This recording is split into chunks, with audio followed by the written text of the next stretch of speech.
Hey guys, welcome back to the channel. In today's video, I want to talk about scoping out your first sales hire. Now, I've spoken to many founders and CEOs over the years who are at this critical juncture of their growth journey, looking to find the first player coach, the first sales leader, the first head of sales. And there are certain things that are critical to bear in mind when you're embarking on that journey. The pressure to get this right before you even get started is likely to be immense. There could be immense pressure whether you're bootstrapped or whether there may be pressure from your venture capitalists, investors. So I'd like to talk about 10 potential things to consider as you start to debate and discuss exactly what kind of individual you're planning to hire for your business. So I'd say the starting point, number one, would be what is our company culture? And what are the key attributes someone needs to succeed within it? That's a pretty critical question in which you need to have defined your ethos, the roadmap, where you would like to get to, and what kind of person ideally would you seek to fit in with that. This question helps you to define what would probably be non-negotiable cultural elements as well that a new hire must align with. Number two, how critical is industry experience versus the ability to learn and adapt? So again, it's very important to evaluate the balance between existing knowledge and potential for growth, which can guide really whether to hire a seasoned professional that knows their way around and has the proven playbook and track record, or potentially a motivated junior. It's important to consider that someone who is on the way up and showing great ambition to climb the ladder might well be a better choice for you than a proven pair of hands, to put it that one way. Number three would be to talk about what does reliability mean to us in the context of a sales role. So think about whether you're a SaaS business with a recurring revenue model. Are you looking to get from, say, 500,000 ARR to 5 million in the next 3 years? Determining what specific behaviours and outcomes represent reliability for you will help you to clarify those expectations accordingly. Number four would be, which is more important for this role? Would it be a proven track record, as just discussed, or demonstrable passion for the industry and company mission?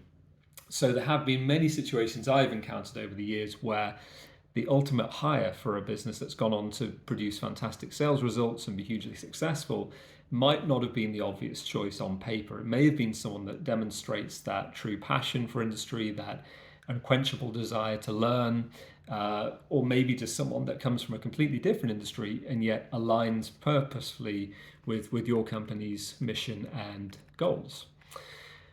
You probably also need to think about how you will measure the success of the new sales hire in the first 90 days, the first 6 months, and the first 1 year. So SMART goals, measurable timescales, measurable milestones are all pretty critical.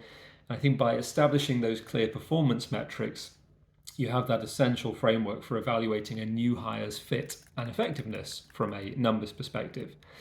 Number six, what sales strategies do we as a company believe in and how should they be executed? So again, understanding your sales philosophy is going to help guide you in selecting the candidate whose sales approach aligns with your own. From my perspective, this is where the right questions are so important to ask. So once you've figured out what your sales philosophy is, or the way your company wants to approach the market, how you sell, how you'd like to be represented as a business and as a mission, is also something that should be predefined and filtered through to the interview questions. Number seven in this particular list would be, how autonomous do we expect a new salesperson to be and how much support and oversight can we provide?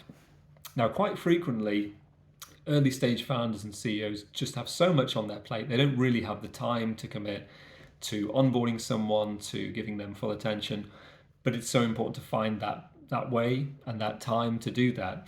Knowing the level of independence expected will obviously in turn help determine whether you need a self-starter or someone who can grow with more guidance. But essentially, to bring someone in, using that old phrase, throwing them in at the deep end, letting them sink or swim, I think is something that's best left in the past. There has to be some level of onboarding process, some engagement, no matter how much of a self-starter they may be.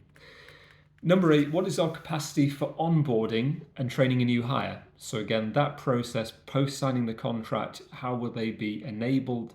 How does that level of influence transmute into the experience required for the role? So again, Hiring a very junior rookie type of candidate almost certainly won't work unless they're of a very specific mold.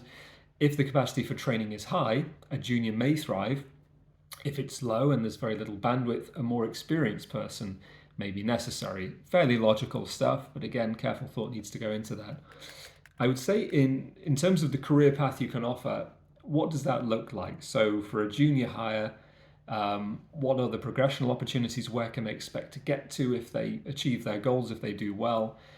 Or what kind of substantial incentives for a senior hire can be offered, all of which need to align with your long-term company goals. I think for any candidate, a clear career progression can attract the right talent, whether they are ambitious juniors, while obviously strong incentives may be necessary for more experienced hires.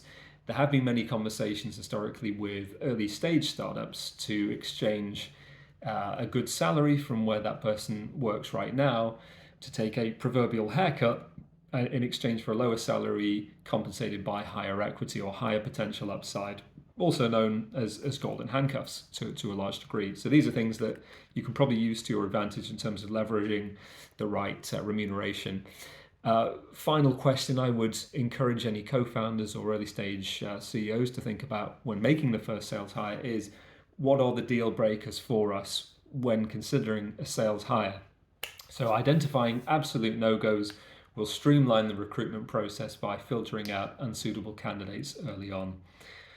There's much more to it than that, of course, but those are 10 very quick points from the top of my head that should be part of the thought process when entering into that journey. So thank you guys for watching. If that was useful for you in any way, please do subscribe to the channel. Please like the video. At the same time, I'd very much welcome any comments or feedback you may have, so please feel free to add those in the commentary box below. And until next time, take care. All the best.